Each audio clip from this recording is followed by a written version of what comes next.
Good evening and thank you for joining us. We begin with developing news about the spread of the new coronavirus. The British Columbia government confirms an outbreak at a Vancouver area long-term care home for seniors. 2 residents there have tested positive for COVID-19. Tonight we are learning the woman who was the first person in the country to contract the virus through community contact is a healthcare worker at the facility. And that worrisome situation is sitting heavy with the province's chief medical health officer. At this time, I am asking people to consider having virtual gatherings, to consider not coming together, particularly if you have people in your gathering who are elderly, who are more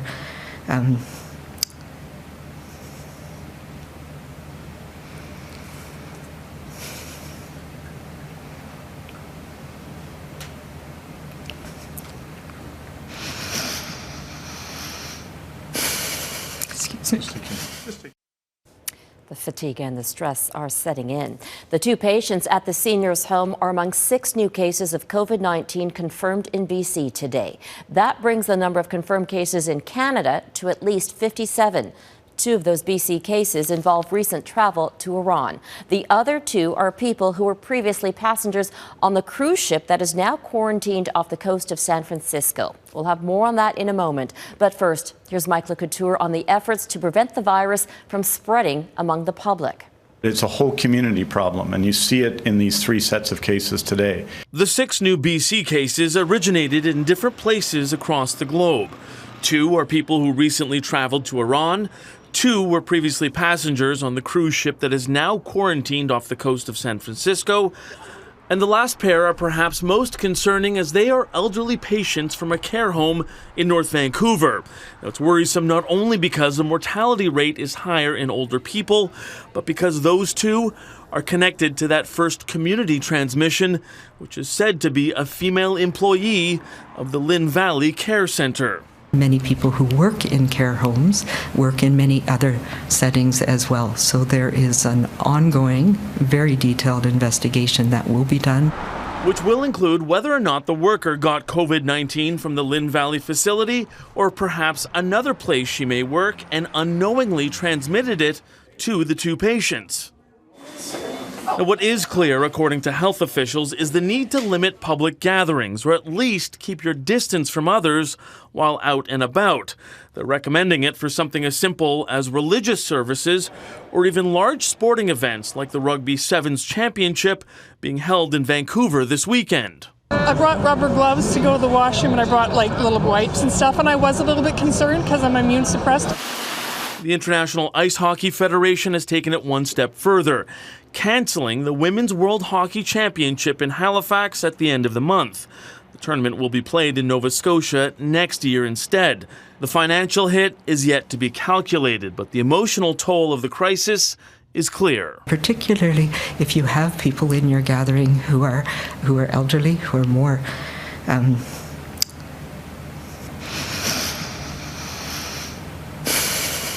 Just take a moment. It's okay. I went through SARS.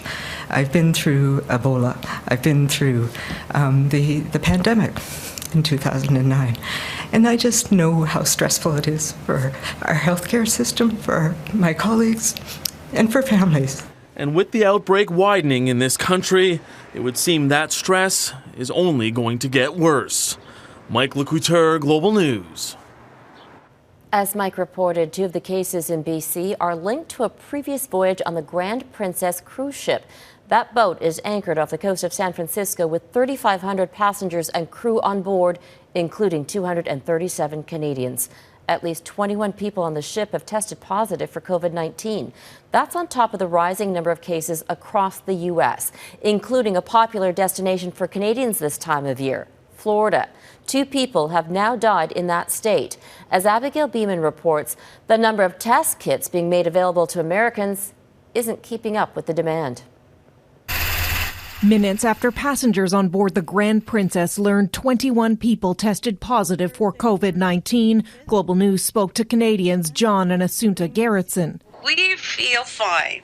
And I guess I'm just concerned now about what's going to happen. The former Ontario cabinet minister and his wife were set to fly back to Canada Saturday. That plan sidelined. We've just been basically put into a lockdown situation to stay in our staterooms, and they're providing us with our meals and entertainment. You have people that are sick. U.S. President Donald Trump weighed in on the 3,500 people floating off the coast of California, including 237 Canadians. Leave everybody on the ship for a period of time. But said he'd ultimately let the experts decide, as BC's health minister issued the sternest warning about traveling on cruises from a Canadian official yet. If you're asking my advice, I say don't go. U.S. Vice President Mike Pence, tasked with dealing with the outbreak, is in Florida to meet with cruise ship executives. At the present moment, we've distributed more than 1 million tests. That state saw its first deaths from the virus, the first outside the West Coast. This administration is now scrambling to